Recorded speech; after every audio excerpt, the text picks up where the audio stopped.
Welcome everyone. Today we will discuss section 5.2, which is foundational component of IoT. Okay.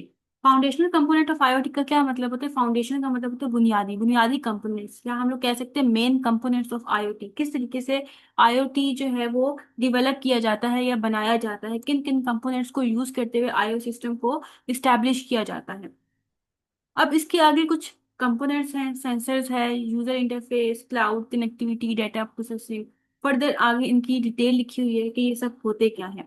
इन सब को हम लोग one by one discuss करते हैं, लेकिन यहाँ से हम लोग नहीं करेंगे। मैंने अपने नोट्स बनाए हैं, यही मटेरियल है, जस्ट इनको पॉइंट्स में और इजी नोट्स में कन्वर्ट कर दिए।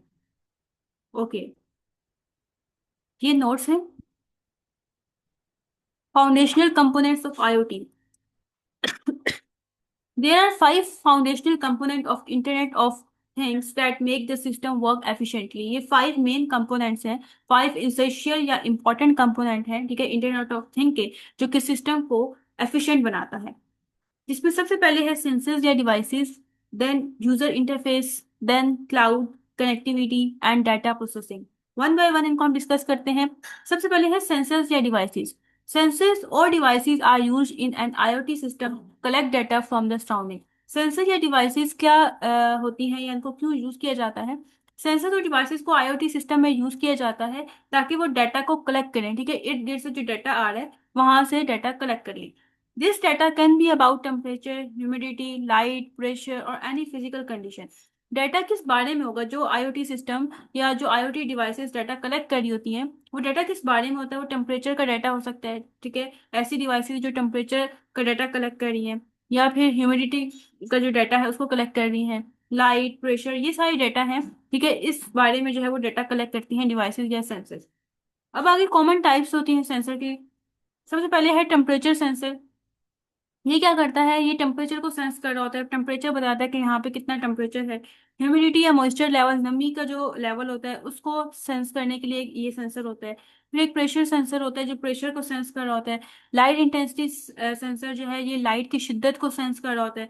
प्रॉक्सिमिटी डिटेक्शन सेंसर, प्रॉक्सिमिटी का मतलब होता है ऑब्जेक्ट जो है वो मतलब डिस्टेंस से ही उसको डिटेक्ट कर लेना। फॉर एग्जाम्पल एक सेंसर है जो कि ऑब्जेक्ट्स को डिटेक्ट करता है, वो टच किए बगैर उसको डिटेक्ट कर लेगा। तो ये एक सेंसर होता है प्रॉक्सिमिटी डिटेक्शन सेंसर, कि वो टच के बगैर किसी भी ऑब्जेक्ट को, ऑब्जेक्ट कोई भी बुक हो सकती है, कोई भी ऑब्जेक्ट हो सकता है, ठीक है, उसको वो सेंस कर लेते हैं। अब यहाँ पे क्या है कि एक इमेज है जो कि शो करिए कि एक मोबाइल के अंदर डिफरेंट टाइप्स के सेंसर होते हैं, जैसे लाइट सेंसर हो गया, प्रॉक्सिमिटी सेंसर हो गया, टच स्क्रीन, माइक्रोफोन, कैमरास, ठीक है, यहाँ पे डिफरेंट सेंसर है जो एक मोबाइल के अंदर लगे होते हैं।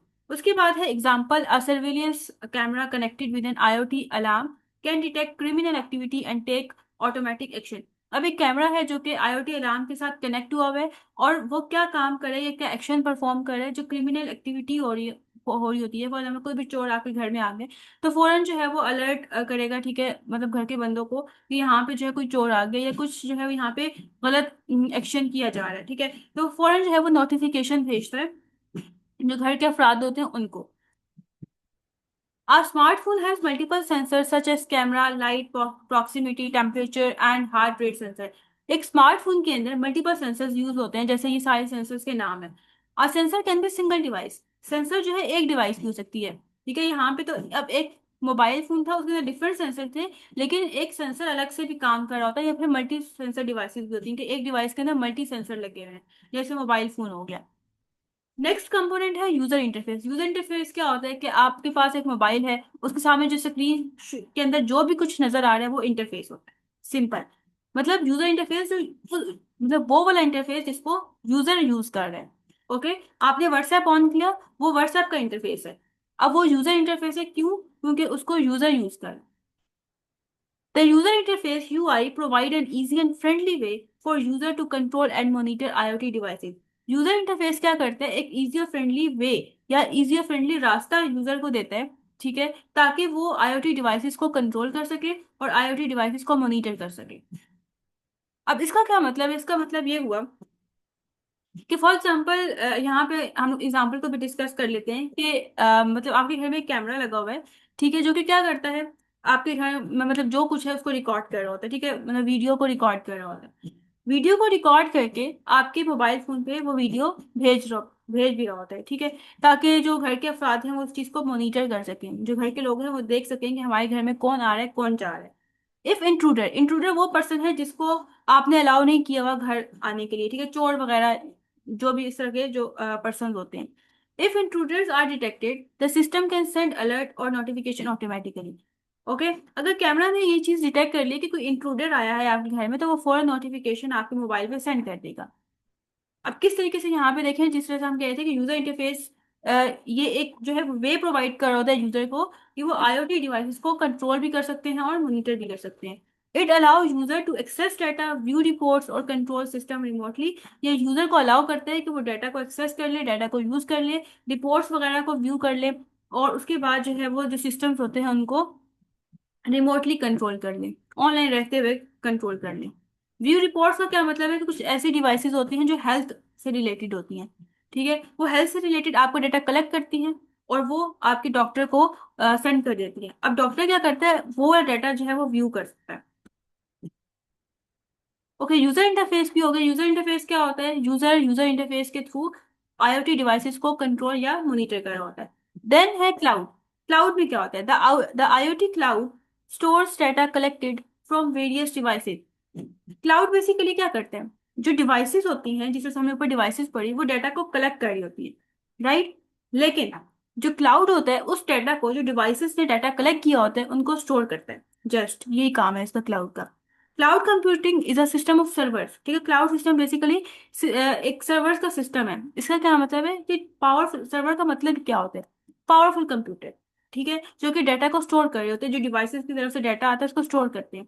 और ये 24/7 मतलब वर्क कर रहे होते हैं। इसका मतलब ये कि हर टाइम वो काम कर रहे होते हैं इसके ऊपर इंटरनेट के थ्रू। 24/7 का मतलब होता है कि 1 वीक में 7 डेज होते हैं, ठीक है, 7 दिन काम करते हैं, और एक दिन में कितने आवर्स होते हैं, 24 आवर्स होते हैं। तो 24 आवर्स काम करते हैं। The IoT cloud is responsible for, IoT cloud की क्या ड्यूटीज हैं, क्या रिस्पॉन्सिबिलिटीज हैं। Collecting data from devices, devices से डाटा कलेक्ट करते हैं। प्रोसेसिंग एंड मैनेजिंग डाटा, उस डाटा के ऊपर प्रोसेसिंग करते हैं और उस डाटा को मैनेज करते हैं। Allowing remote access any time, और हर किसी को जो है, मतलब कोई भी शख्स जिसने अपना डाटा जो है वो क्लाउड के ऊपर सेंड किया है, उसको किसी भी टाइम यूज कर सकता है, किसी भी टाइम एक्सेस कर सकता है। इसका पर्पस क्या होता है, it helps user and system make decision using real time and store information. सबसे पहले हम लोग समझ लेते हैं कि रियल टाइम का क्या मतलब है। रियल टाइम का मतलब होता है कि जो उसी वक्त डाटा जनरेट हो रहा होता है, जो लाइव डाटा जनरेट हो रहा होता है या प्रोड्यूस हो रहा होता है। फॉर एग्जाम्पल, आपने स्मार्ट वॉच पहनी हुई है, ठीक है, अब वो क्या कर रही है, वो आपका हार्ट रेट का जो डाटा है वो कलेक्ट कर रही है। अब वो जब डाटा कलेक्ट कर रही होगी हार्ट रेट, वो होगा रियल टाइम। और स्टोर इन्फॉर्मेशन, कि आपने डाटा को स्टोर कर लिया, ठीक है, कलेक्ट करने के बाद वो कहीं ना कहीं स्टोर कर लिए, वो रियल टाइम नहीं होगा। रियल टाइम जो उसी वक्त डाटा प्रोड्यूस हो रहा होता है वो रियल टाइम होता है। It helps user and system, ठीक है, जो क्लाउड होता है वो यूजर और सिस्टम की हेल्प कर रहा होता है कि वो डिसीजन ले सकें रियल टाइम डाटा को यूज करते हुए और स्टोर इन्फॉर्मेशन को यूज करते हुए।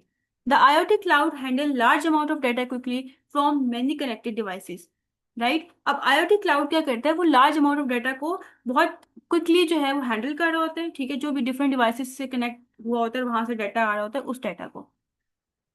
Another component is connectivity. For IoT to work, all devices must be connected to send to the cloud. जितनी डिवाइसेस हैं, ठीक है, जो डाटा कलेक्ट कर रही होती हैं वो कनेक्ट होती हैं और क्लाउड को डाटा सेंड कर रही होती हैं। This is done through various communication media.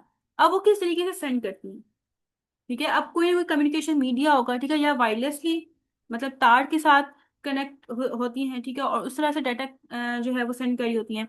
या फिर वायरलेसली, या फिर वाइड, वाइड का मतलब होता है कि कोई ना कोई जो है वायर लगी हुई है और उस वायर के थ्रू डाटा सेंड हो रहा है, ठीक है। या फिर वायरलेसली मतलब मतलब ये जो वायर है ये नहीं लगी होती, बल्कि जैसे वाईफाई हो गया, या इनके थ्रू जो है डाटा सेंड हो रहा होता है। अब कम्युनिकेशन मीडिया है कि किस तरह से जो है डाटा सेंड हो सकता है, सेलुलर नेटवर्क के थ्रू डाटा सेंड हो सकता है, सैटेलाइट नेटवर्क के थ्रू, वाईफाई के थ्रू, ब्लूटूथ के थ्रू, या फिर वैन वाइड एरिया नेटवर्क के थ्रू डाटा सेंड किया जा सकता है। पर्पस क्या है, connectivity ensure smooth and fast data transfer between devices and cloud. Connectivity जो है वो इस चीज को मेक श्योर कर दी है, या इस चीज की यकीन दहानी करती है कि जो डिवाइसेस हैं और क्लाउड है, ठीक है, उनके दरमियान जो डाटा ट्रांसफर हो रहा है वो स्मूथ है और फास्ट डाटा ट्रांसफर हो रहा है, last component is data processing. Data processing में क्या होता है? Data processing means analysing and interpreting the data stored in the cloud. वो डाटा जो क्लाउड के ऊपर स्टोर हुआ है, ठीक है, उसको एनालाइज करना, उसको इंटरप्रेट करना, मतलब क्या है, इसको समझना, उसको अंडरस्टैंड करना, उसके ऊपर जो है कैलकुलेशन परफॉर्म करना, उसमें से मीनिंगफुल इंफॉर्मेशन को एक्सट्रैक्ट करना। It changes raw data. अब जो क्लाउड के ऊपर डाटा स्टोर होता है, जो डिवाइसेस से आता है, वो रॉ डाटा होता है, मतलब उसका कोई मीनिंग नहीं बन रहा होता, वो समझ में नहीं आता वो डाटा। फिर क्या होता है कि उसके ऊपर एनालिसिस परफॉर्म होता है, और एनालिसिस के बाद, ठीक है, डिफरेंट टेक्निक्स के थ्रू उसको यूजफुल इंफॉर्मेशन में कन्वर्ट किया जाता है, ताकि डिसीजंस वगैरह ले सकें या फिर कोई एक्शन परफॉर्म किया जा सके। अब किस तरीके से रॉ डाटा को यूजफुल इंफॉर्मेशन में कन्वर्ट किया जाता है, उसके लिए कुछ टेक्नोलॉजीज यूज होती हैं, जिसमें से एक है एनालिटिक्स प्लेटफॉर्म और एक है मशीन लर्निंग एल्गोरिदम्स। इन दोनों को हम लोग डिस्कस करते हैं, लेकिन पहले फंक्शन देखते हैं। डेटा प्रोसेसिंग का फंक्शन क्या होता है? डेटा प्रोसेसिंग क्या काम परफॉर्म करता है? Receive data from IoT devices. ये आईओटी डिवाइसेस में से डाटा को लेता है, रिसीव करता है, उसके ऊपर जो है प्रोसेसिंग करता है, उसको एनालाइज करता है, और उसके बाद एनालाइज करने के बाद वो रॉ डाटा होता है, ठीक है, उसको यूजफुल इंफॉर्मेशन में कन्वर्ट कर देता है, ताकि जो है वो ऑटोमेशन हो सके। ऑटोमेशन का मतलब है कि ऑटोमेटिकली टास्क परफॉर्म कर सकें, या फिर जो अलर्ट वगैरह शो करने होते हैं, ठीक है, सेंड करने होते हैं, वो हो सके। तो डेटा प्रोसेसिंग का काम क्या होता है कि वो ऑटोमेशन या फिर अलर्ट प्रोवाइड कर रहा होता है। अब उसके बाद है डू यू नो। ये आपका साइड बॉक्स, आपकी बुक का साइड बॉक्स है, ठीक है। ये जो टेक्नोलॉजीज हमने अभी पढ़ी हैं, analytic platform and machine learning algorithm, ये इनको डिफाइन किया गया है यहाँ पे। एनालिटिक प्लेटफॉर्म क्या होता है? A combination of a software tool that help connect, organise, visualise and analyse data. Different software के टूल्स होते हैं, उनको कंबाइन किए जाते हैं, जो कि हेल्प कर रहे होते हैं कनेक्शन में, ठीक है, डाटा को ऑर्गेनाइज करने में, डाटा को विजुअलाइज करने में, मतलब विजुअलाइज का मतलब होता है डाटा को ग्राफ या चार्ट्स की फॉर्म में शो करने में, और उस डाटा के ऊपर एनालिसिस परफॉर्म करने में। It help organisations. ये ऑर्गेनाइजेशंस की हेल्प करते हैं, ताकि वो बेटर डिसीजंस ले सकें और स्ट्रेटेजीज बना सकें। स्ट्रेटेजीज मतलब बेस्ट प्लान बना सकें, कोई भी उन्होंने गोल अचीव करना है, उसके लिए कोई ना कोई बेस्ट प्लान बना सकें। देन आता है मशीन लर्निंग एल्गोरिथम।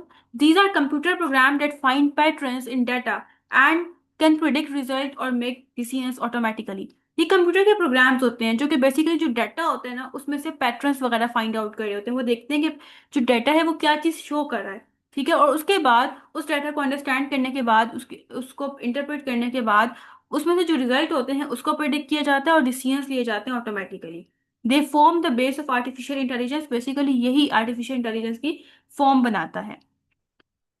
ओके, यहाँ पे ये सेक्शन कंप्लीट हो गया। आई होप सो आज के लेक्चर आपको समझ आ गया होगा।